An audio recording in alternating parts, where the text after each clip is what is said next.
오늘 말씀의 제목을 한번 읽어볼까요? 다 함께 읽어보겠습니다. 시작. 네, 메추라기와 만나, 그리고 소제목은 일용할 양식입니다. 또 주제는 필요한 양식을 공급하시는 하나님입니다. 출애굽한, 그러니까 애굽에서 탈출한 이스라엘 백성들은 얼마 지나지 않아서 마실 물이 부족하고 먹을 식량이 부족해졌습니다. 애굽에서 해방된 기쁨이 사라지기도 전에 식량난에 봉착하게 되었습니다. 이스라엘 백성들 앞에는 마실 것과 먹을 것이 없는 광야가 놓여 있었기 때문입니다. 그러자 백성들은 당장 모세를 원망하기 시작했습니다. 그런데 모세는 어떤 사람이냐면 40년간 미디안 광야에서 양을 치는 목자였습니다.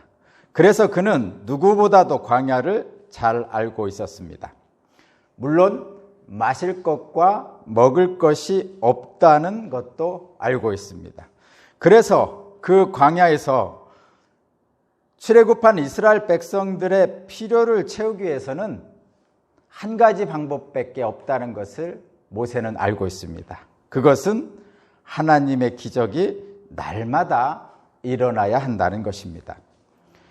그러나 이스라엘 백성들이 마주한 광야는 어쨌든 부족한 물과 부족한 식량의 문제가 있었고 이스라엘 백성들의 불평이 폭발하기에는 충분했습니다. 홍해를 건넌 이스라엘 백성들 앞에 놓여진 첫 번째 고난은 먹는 물이었습니다. 앞부분에 보면 수르 광야에 이르러 물을 얻기 위해 마라에 이르렀으나 물이 써서 마시지 못하였다고 합니다. 그러자 이스라엘 백성들은 모세에게 불평하였고 또 모세는 하나님께 부르짖었습니다. 그러자 하나님께서는 그 물을 단물로 만드셔서 마실 수 있는 은혜를 베푸셨다고 기록하고 있습니다. 이제 이 수르 광야에서의 마실 물의 문제를 해결하자마자 곧바로 신광야에 이르렀는데 다시 먹을 음식의 문제가 생겼습니다. 오늘 본문이 바로 그 부분입니다. 신광야에서의 먹을 음식의 위기에 처한 이스라엘 백성들에게 어떻게 하나님의 은혜를 체험하게 하시는지를 보여주는 말씀이 오늘 본문입니다. 모세는 이스라엘 백성들의 불평에 어떻게 대처했을까요? 어떻게 백성들의 먹거리를 해결했을까요? 한번 살펴보면서 저와 여러분의 삶 속에서도 그런 하나님의 은혜가 함께 하시기 바랍니다. 하나님의 영광이 드러나려면 인간이 하나님을 기쁘시게 해야 된다고 일반적으로 생각하지만 사실은 아이러니하게도 오히려 인간의 결점이 드러날 때 하나님의 영광이 나타납니다. 이유는 뭐냐면 인간은 죄를 짓고 하나님은 용서하시기 때문입니다. 인간은 죄를 짓고 하나님은 용서합니다. 10가지 재앙과 홍해를 가르고 건너고 또 구름기둥과 불기둥으로 인도하심을 받았음에도 불구하고 이스라엘 백성들은 불평하고 있습니다. 3절을 제가 한번 읽어보겠습니다. 여러분 3절 다 함께 읽어볼까요? 한 절이니까 다 함께 읽습니다. 3절 시작. 이스라엘 자손이 그들에게 항의하였다. 차라리 우리가 이집트 땅 거기 고기 가마 곁에 앉아 배불리 음식을 먹던 그때에 누가 우리를 주님의 손에 넘겨주어서 죽게 했더라면 더 좋을 뻔하였습니다. 그런데 당신들은 지금 우리를 이 광야로 끌고 나와서 이 모든 회중을 다 굶어 죽게 하고 있습니다. 어찌 보면은 마실 것과 먹을 것이 없는 황량한 광야를 바라보고 서 있는 이스라엘 백성들에게는 어쩌면 애굽 생활이 더 나았다고 말할 수도 있을 것 같습니다. 애굽에서는 노동을 시키기 위해서라도 약간의 먹을거리라도 제공했을 것이기 때문입니다. 반면에 이 광야라는 곳은, 이 광야에서의 생활은 그야말로 아무것도 기대할 수 없는 장소입니다. 후에 우리 꼭 거기 한번 가봤으면 좋겠습니다. 가보시면 압니다. 우리나라는 너무 아름답죠? 곳곳에 비록 황무지라 할지라도 땅을 개간하면 다 농사를 지을 수 있습니다. 그러나 성경에 나오는 광야는 그럴 수가 없습니다. 이 광야 생활이라는 것은 누군가의 도움이 없다면 도저히 살 수 없는 것입니다. 그래서 도움이 없이는 이스라엘 백성이 굶어 죽을 수밖에 다른 도리가 없는 처지에 빠졌습니다. 그래서 이스라엘 백성들이 불평이 나오는 것은 어찌 보면 당연한 것인지도 모릅니다. 그러나 여러분, 불평이라는 것은 우리의 감정을 불편하게 하죠. 불평을 듣는 사람도 불편하고 불평을 하는 사람도 불편하니까 불평을 하는 거죠. 근데 이 불평은 그런 감정적인 정서가 불편할 뿐만 아니라 사실은 정상적인 사고 기능도 마비시킵니다. 말하자면 생각을 올바로 할 수 없게 만듭니다. 그러니까 불평은 감정을 불편하게도 하게도 하지만 저와 여러분의 생각을 마비시킵니다. 옳고 그름을 판단할 수 없도록 만듭니다. 지금 저와 여러분이 지금 이 본문을 보면은 이 본문에서 말하는 이스라엘 백성들의 불평은 전혀 근거가 없습니다. 왜곡하고 있는 거죠. 이집트 땅 거기 고기가마 곁에 앉아 배불리 음식을 먹었던 그때가 있었다고 그러는데 터무니없는 말이죠. 거짓말이고 넋두리입니다. 그들이 애굽에서 배불리 음식을 먹기는커녕 힘겨운 노동에 견디기 어려워서 울부짖었다고 기록하고 있습니다. 출애굽기 2장 23절에 의하면 이렇게 기록하고 있습니다. 이스라엘 자손이 고된 일 때문에 탄식하며 부르짖으니 고된 일 때문에 부르짖는 소리가 하나님께까지 이르렀다고 기록합니다. 이스라엘 백성들은 애굽에서 충분히 먹지도 못했고 또 심한 노역에 시달렸습니다. 그래서 거의 굶어 죽을 지경이었습니다. 그럼에도 불구하고 그때가 좋았다고 말하는 것은 자기 기만이고 어처구니 없는 변덕입니다. 사실 인간이 다 그렇습니다.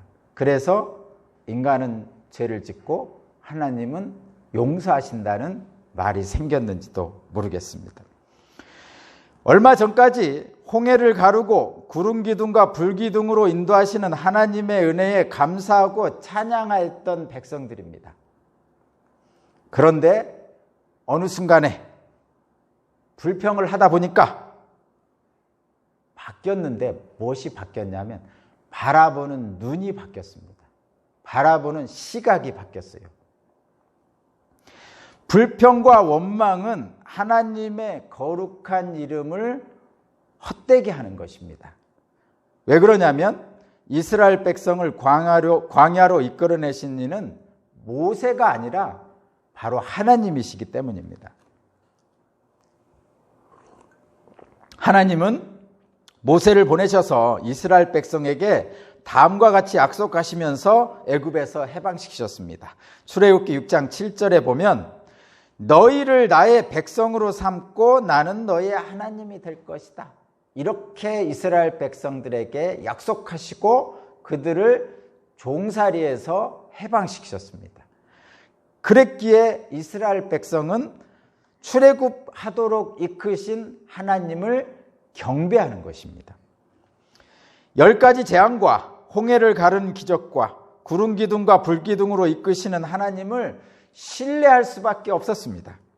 그런데 이스라엘 백성들은 이제 황량한 광야에 이르자 그들의 바라보는 눈이 달라졌어요. 그들의 시각이 달라졌어요. 그들의 눈은, 그들의 시각은 황량한 광야에 머물러 있을 뿐 하나님의 약속을 보지 못합니다. 그들의 눈은 하나님의 약속을 바라보지 못하고 황량한 광야의 두려움만을 바라보게 됩니다. 그래서 불평은 주어진 은혜도 볼 수 있는 축복도 보지 못하게 만듭니다. 여러분, 저와 여러분도 마찬가지입니다. 하나님께서 이스라엘 백성들의 불평을 직접 들으셨습니다. 제가 7절을 한번 보시죠. 7절에 처음 시작에 뭐라고 말씀하시냐면 당신들이 우리를 보고 원망한 것이 아니라 주님을 원망하였습니다. 이렇게 기록하고 있죠. 8절의 마지막을 보면 또 이렇게 하고 있습니다. 8절의 마지막, 당신들이 하는 원망은 우리에게 하는 것이 아니라 주님께 하는 것입니다. 이렇게 기록하고 있습니다. 모세의 말인즉슨 모세 자신을 원망한 것이 아니라 하나님께 원망하는 것이라고 말하고 있습니다. 불평이란 것은 어려움에 직면하게 되면 하나님의 은혜를 의심하는 불순종의 마음에서 터져나오는 것이기에 그렇습니다. 범사에 감사하지 못하고 매사에 불평할 때 우리도 모르는 사이에 하나님이 아닌 사탄의 지배를 받게 되는 것을 오늘 본문에서도 또한 볼 수 있습니다. 저와 여러분은 그렇게 되지 않기를 바랍니다. 이렇게 원망하고 있는 백성들에게 하나님은 어떻게 응답하실까요? 인간은 죄를 지었는데 그것을 본 하나님은 어떻게 응답하실까요? 이스라엘 백성들의 불신앙과 감사를 모르는 뻔뻔함에 대해서 하나님은 먼저 하늘로부터 양식을 내려주십니다. 놀라운 하나님의 은혜고 또 세상에 드러난 하나님의 영광스러운 모습입니다. 제가 4절을 한번 읽어보겠습니다. 주님께서 모세에게 말씀하셨다. 너희가 먹을 것을 하늘에서 비처럼 내려줄 터이니 백성이 날마다 나가서 그날 먹을 만큼 거두어 드리게 하여라. 이렇게 하여 그들의 나의 지시를 따르는지 따르지 않는지 시험하여 보겠다. 아멘. 하늘로부터 내려주신 양식은 하나님의 초자연적인 선물입니다. 이 성경 말씀을 생각하면서 과학자들이 그 자리에 가서 밤새도록 내린 이 초자연적인 선물을 과학적으로 분석하려고 애를 썼다고 그럽니다. 그래서 어떻게 했는지 여러 가지 설이 있습니다. 그런데 분명하게 말씀드릴 수 있는 것은 거의 200만 명이에요. 200만 명이 그 광야에서 날마다 그것을 먹고 살 수 있을 정도의 놀라운 은혜가 있었다는 거죠. 상상이 안 되잖아요. 우리 충청남도 인구가 한 200만 명에서 250만 명 정도 되죠. 충청남도 인구가 다 먹을 만큼 날마다 주었다는 얘기예요. 그러니 그게 얼마나 많은 양이겠습니까? 하나님의 초자연적인 선물이고 또 이 초자연적인 선물은 하루에 필요한 만큼만 주셨어요. 그날 먹을 만큼만 날마다 주셨습니다. 일용할 양식으로 주셨다는 거죠. 그래서 일용할 양식으로 날마다 주셨기에 내일까지 보관할 수 없었습니다. 그래서 매일매일 공급받아야 했습니다. 이 말은 결국 뭐냐면 하나님께서 날마다 필요를 채워주시지 않으면 이스라엘 백성들은 광야에서 살 수가 없다는 거죠. 죽을 수밖에 없다는 것을 말합니다. 날마다 하나님을 의지하라는 시험이고 테스트고 훈련입니다. 그래서 이 만나를 통해서 이스라엘 백성들은 하나님을 의지하는 훈련을 받았고, 그리고 후에 가나안을 차지하는 일을 이루게 되었습니다. 하나님은 나 주가 너희의 하나님을 알게 하시려고 백성들에게 필요한 양식을 주셨습니다. 우리 한번 13절, 14절을 한번 읽어보겠습니다. 13절, 14절입니다. 13절, 14절 시작.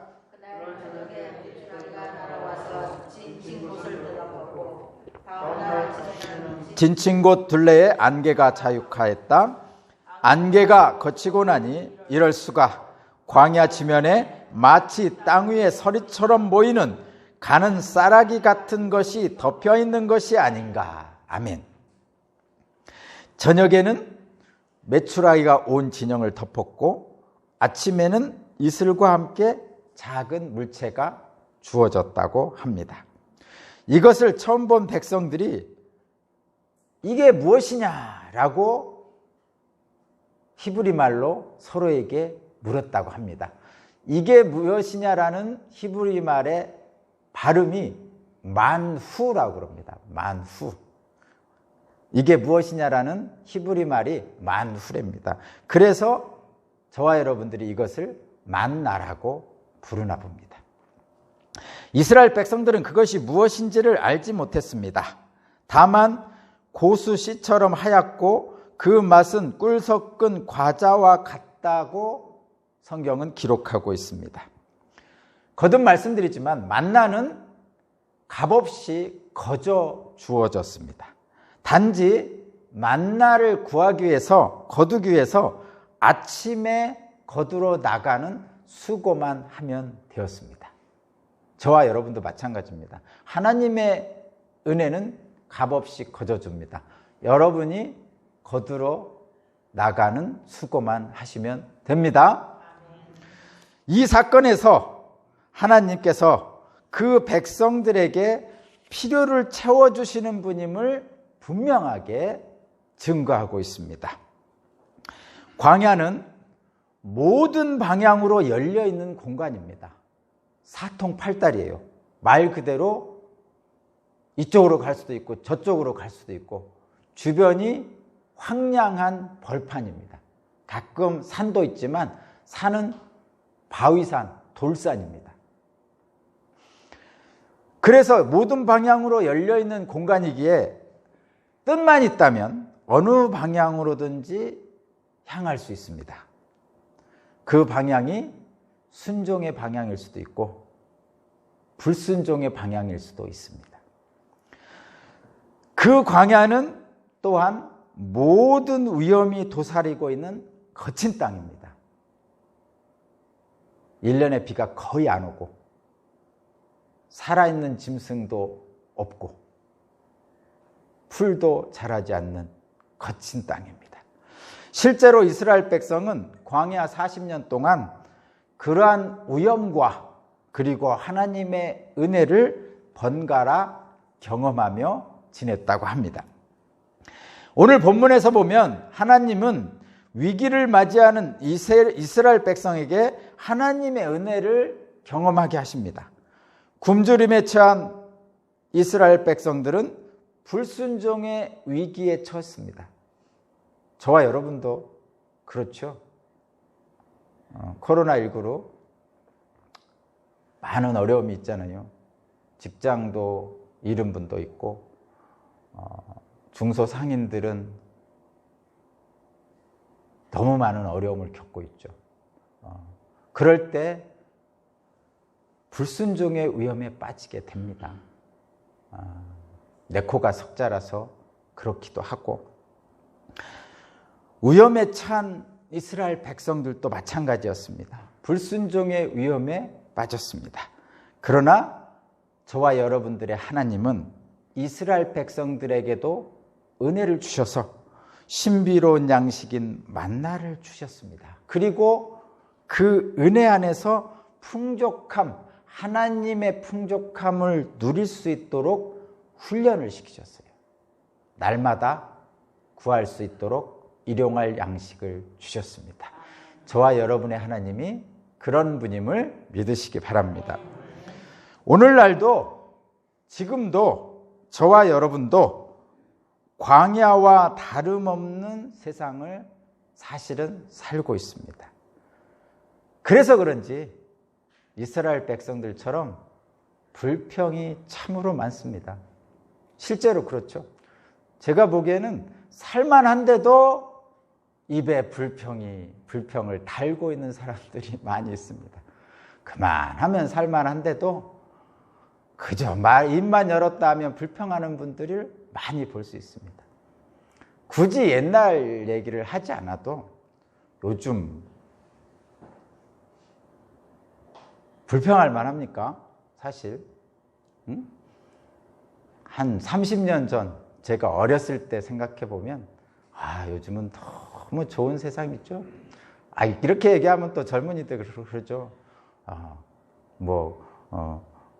꼰대니 이런 말 하면서 라떼니 이런 말 하면서 말하는데, 사실은 우리 부모님 때는 6.25도 겪고 너무 어려운 시절을 겪었죠. 보릿고개라는 것도 겪고, 제가 자라는 때는 보릿고개는 좀 넘었지만 정말 어려운 시대였죠.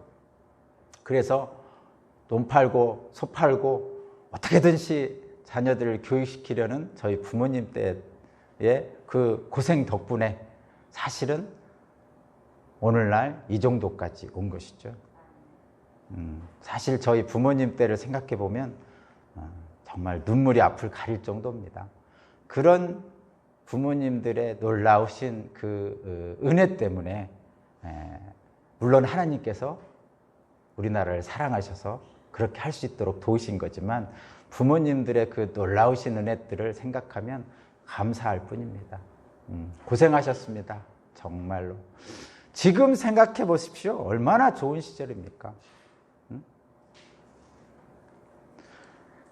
근데 이렇게 불평하는 분들이 많이 있습니다. 물론 라떼를 경험하지 않은, 그러니까 옛날을 경험하지 않은 젊은이들의 얘기를 잠깐 보겠습니다. 불평하는 젊은이들의 얘기입니다. 이렇게 말합니다. 나는 억울하다. 나는 잘못된 지배구조의 희생양이다. 조금만 좋은 환경에서 태어났으면 이렇게 살지 않았을 것이다. 아무리 자기개발이니 뭐니 하면서 노력해도 내 주제에 성공한다는 것은 불가능하다. 라고 생각하는 사람들이 많이 있다고 합니다. 요즘 시대에. 헬조선이니 또는 흑수저니 그런 이야기를 하는 젊은이들의 어떤 한 맺힌 이야기들을 들어오면 어느 정도는 또 이해가 되고 일리가 있어 보이는 것도 사실입니다. 사실 그렇죠. 안타까운 마음이 있습니다. 그러나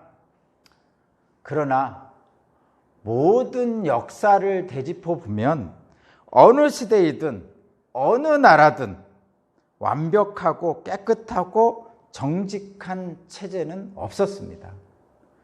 인간 자체가 불완전한 존재이기 때문에 아무리 잘 만든 시스템이라도 변질되기 마련입니다. 인간이 불완전하기 때문이죠. 인간은 죄를 짓고, 그래서 하나님은 용서하신다는 이 명제가 모든 세상에 적용될 수 있는 것입니다. 다만 누구는 부모 잘 만나서 나보다 훨씬 유리한 곳에서 시작하고, 그래서 내가 어느 세월에 그들을 따라잡을 수 있겠는가라고 불평만 하면서 패배의식에 사로잡혀 있으면 영원히 그것에서 벗어날 수 없습니다. 그것이 부모님들의 경험이었고 저의 경험이고 또 위대하신 인물들의 경험입니다. 그들은 패배의식에 사로잡혀 있지 않았죠.